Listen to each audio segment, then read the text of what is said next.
नमस्कार दोस्तों, सब्सक्राइब कीजिए टेक्निकल अपडेट चैनल को और बेल आइकन को दबाइए लेटेस्ट टेक्नोलॉजी वीडियोस सबसे पहले देखने के लिए।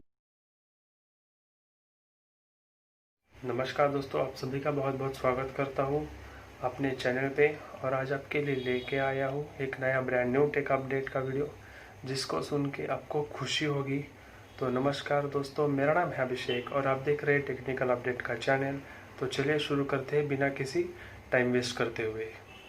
तो दोस्तों बढ़ते हैं पहले अपडेट को लेके, जो कि पहला जो अपडेट है वो आईफोन 12 विद ईयरपॉड्स का है।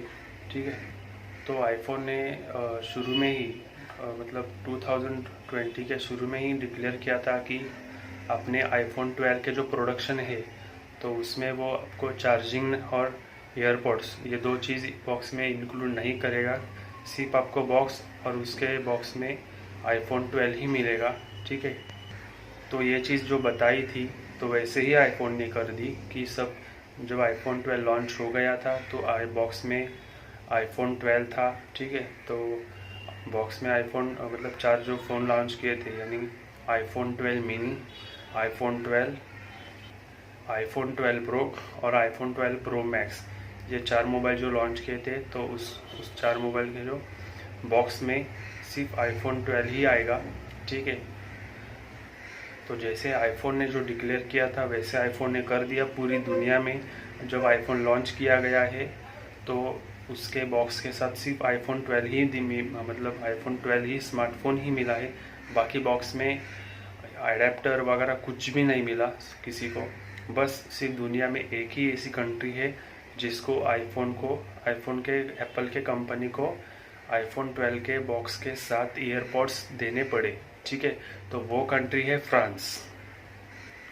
तो दोस्तों फ्रांस में ऐसा एक लॉ है जो इलेक्ट्रोमैग्नेटिक रेडिएशन का जो क्या बोल सकते हैं हम कि जो डिवाइस है इलेक्ट्रोमैग्नेटिक रेडिएशन जो प्रोड्यूस करता हुआ जो डिवाइस है, अगर वो डिवाइस आप लॉन्च कर रहे हैं तो उस डिवाइस के साथ आपको वायरलेस हेडफोन या कॉर्ड भी देना पड़ता है।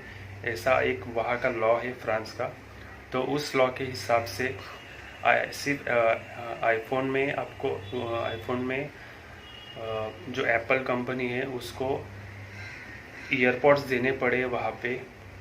पूरी दुनिया में सिर्फ फ्रांस में ही आईफोन को ईयरपॉड्स देने पड़े। ठीक है, यानी कि एप्पल फ्रांस में ऐसा एक लॉ है कि अगर चिल्ड्रन अंडर एज 14 के अंदर जो चिल्ड्रंस है तो उन्होंने अगर जो इलेक्ट्रोमैग्नेटिक रेडिएशन प्रोड्यूस करता हुआ जो डिवाइस यूज़ किया रहेगा और अगर उनको कुछ हो जाता है, उनके हेल्थ इश्यूज वगैरह रिलेटेड कुछ इशू हो जाता है, तो जो इलेक्ट्रोमैग्नेटिक डिवाइस जो प्रोड्यूस करती हुई जो कंपनी है, अगर उस कंपनी ने उस डिवाइस के साथ कुछ वायरलेस हेडसेट नहीं प्रोवाइड किया रहेगा तो उस कंपनी को $87,000 का फाइन पड़ सकता है।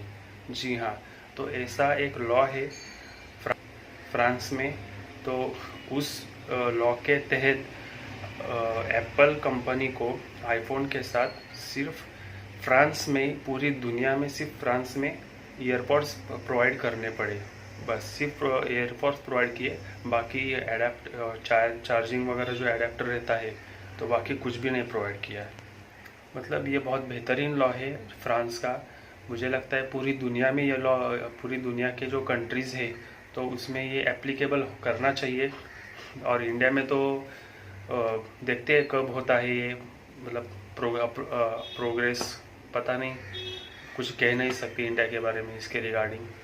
तो मतलब फ्रांस में जो है वो जो भी डिवाइसेस इलेक्ट्रोमैग्नेटिक रेडिएशन जो प्रोड्यूस करते हैं उस डिवाइस के कंपनीज को, यानी फॉर एग्जांपल जैसे एप्पल कंपनी जो आईफोन प्रोड्यूस करती है तो वैसे पूरे स्मार्टफोन जो फ्रांस में प्रोड्यूस करते हुए तो सबको ईयर कॉर्ड्स जो है वो प्रोवाइड करना तहत है, यानी कंपलसरी है। अगर नहीं प्रोवाइड किया गया तो जैसे कि मैंने आपको पहले ही बता दिया कि $87,000 का फाइन पड़ सकता है उस स्पेसिफिक कंपनी को जिसने वो डिवाइस जो प्रोड्यूस किया है उस कस्टमर को जिसको हेल्थ का कुछ इशू हुआ रहेगा, ठीक है, due to that electromagnetic radiation. वैसे आईफोन ने अपनी तरफ से एक क्लैरिफिकेशन दे दिया है फ्रांस के लॉ के अंडर तहत कि जो आईफोन्स है वो विदाउट ईयरपॉड्स अगर शिप करते हैं तो वो कार्बन एमिशंस जो है वो रिड्यूस करते हैं। और जैसे कि मैंने पहले बताया कि जो एप्पल ने क्लैरिफिकेशन दे दिया है कि अगर ईयरपॉड्स हम कम करते हैं तो carbon emissions, rare earth mining और ई वेस्ट हो जाता है, कम हो जाता है। तो उसके तहत हमने जो ईयरपॉड्स है वो नहीं दिए है। तो उसके अंडर उसके अगेंस्ट जो फ्रांस का लॉ है तो उसके आगे तो एप्पल का कुछ चला नहीं, तो उनको सेपरेटली देने पड़े। तो ऐसा एप्पल ने अपनी तरफ से ये डिक्लेयर किया है कि जो टेक जाइंट है एप्पल का जो स्टोर है, तो शायद स्टोर तो जो है वो लाइटनिंग करेक्टर जो है वो $19 को सेपरेटली बेचना स्टार्ट किया है, ठीक है। यानी कि करीब करीब $10 जो है वो ओरिजिनल प्राइस से कम, ठीक है। तो उसमें न्यू 20 वाट का जो पावर एडेप्टर है वो, और जो 20 वाट का जो पावर है उसकी प्राइस है $19 की, जो कि करीब करीब $10 लेस की गई है, ठीक है, ओल्ड एडेप्टर जो है वो। तो दोस्तों एप्पल का आगे ये भी कहना है कि कुछ जो मोस्ट ऑफ द पीपल, मतलब ज़्यादा से ज़्यादा लोग जो है वो वायरलेस ईयरबड्स को प्रेफर करते हैं, ठीक है। और आगे और फ्यूचर को देखते हुए एप्पल शायद ये डिसीजन भी ले ले कि एप्पल आईफोन जो 11 है, XR एंड SE, ये जो 3 मोबाइल है स्मार्टफोन्स है एप्पल के, तो वो जो तीन स्मार्टफोन्स है तो उसके भी ईयरपॉड्स एंड चार्जर्स जो है वो विदाउट शिपिंग प्रोवाइड करेगा। यानी कि बॉक्स में इनके भी बॉक्स में अब ये स्टार्ट करेगा इंक्लूड नहीं करने का, ठीक है। यानी कि आगे इन फ्यूचर आपको Apple iPhone 11, XR and SE, ये 3 डिवाइसेस भी आपको without power adapter and without earcords भी देखने मिलेंगे। और ये ना प्रोवाइड करने के लिए एप्पल ने अपनी तरफ से स्पेसिफिकेशन दिया है कि ये जो ईयरपॉड्स और पावर एडेप्टर है, चार्जर, तो वो आपको ज़्यादा और चीप, मतलब कम रेट्स में मिलेंगे अमेज़ॉन पे। तो आप वो प्रीफर करिए, बिकॉज एप्पल खुद जो प्रोडक्टिव, यानी कि ये एप्पल जो ऐसा क्लैरिफिकेशन दे रही कि इसका मतलब है कि एप्पल खुद की तरफ से थोड़ा उसका रेट ज़्यादा मिल सकता है। तो एप्पल ने ये यूज़र्स को आइडिया दे, मतलब क्या बोल सकते हैं हम, एक आइडिया ही दे दिया कि आपको जो कम आपको आप अमेज़ॉन प्रीफर करिए, अमेज़ॉन शॉपिंग पे या फ्लिपकार्ट शॉपिंग पे, तो आपको उसमें कम रेट में मिल सकता है।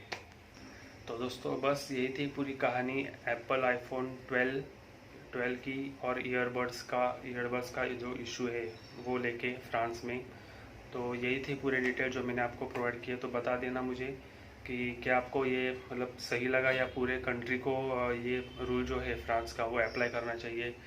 इंडिया में पूरे पर हाउस 1 डिवाइस तो आराम से मोबाइल रहेगा।